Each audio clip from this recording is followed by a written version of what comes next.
Она што мене ми беше голема асоциација на текстот кога прв пат го прочитав е дека многу личи на текстовите на Чехов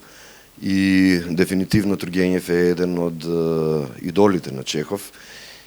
и сите ликови чеховски се некако создадени од изворот на Тургенев. Велам дека за мене беше непознатица, тоа значи дека морав да бидам многу фокусиран и многу внимателен во мојот пристап кон изработката на овој лик. Она што најмногу ме поддржуваше во целиот овој 6-месечен период со големи прекини е актерската екипа, моите колеги, кои би рекол со таа енергија која што ја поседуваат или која што ја поседуваме, можеме да рушиме големи ѕидови, кинески, берлински, било какви. Затоа што се работи за исклучително фокусирана екипа од најмладите, се уште студенти, до постарите актери, меѓу кои спаѓам и јас. Но независно од моето искуство, морам да признам дека бев некако како ученик и текстот на Тургенев и работата со Паоло ме наведе повторно да ги вртам страниците на методите на Станиславски, на Мајкл Чехов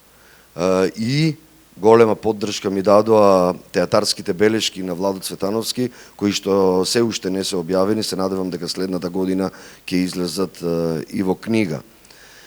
Ликот што го игра Мислаев е исклучително комплициран. За мене беше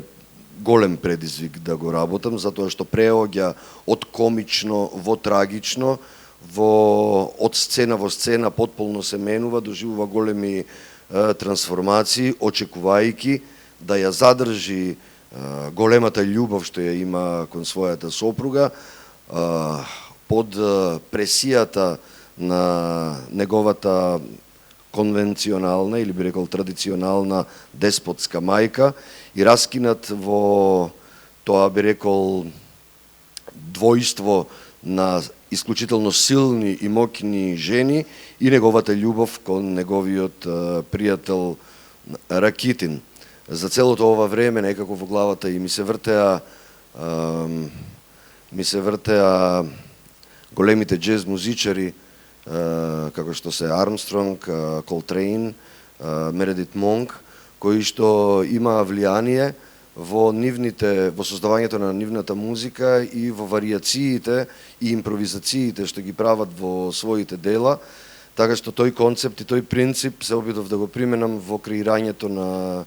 овој лик, обидувајќи се тие импровизации да влезат во некаква стабилност, во некаква стаменост, која што произлезе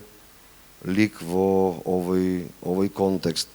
Ако се прашувате како видна представа е ова, можам да кажам дека е комедија или трагикомедија, која што има силни последици и аритмија врз сите ликови и актерите кои што играат во оваа представа. Но ако се прашате исто така дали е политичка представа, ќе речам дека е да, политичка представа, бидејќи будното око и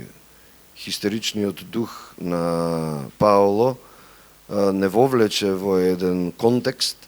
каде што клавирот е ставен во сено или во трски, ќе видите самата сценографија, и целата желба за европеизација и за влегување во некакви нови сфери, нови контексти, нови простори, нови соработници, нови луѓе, се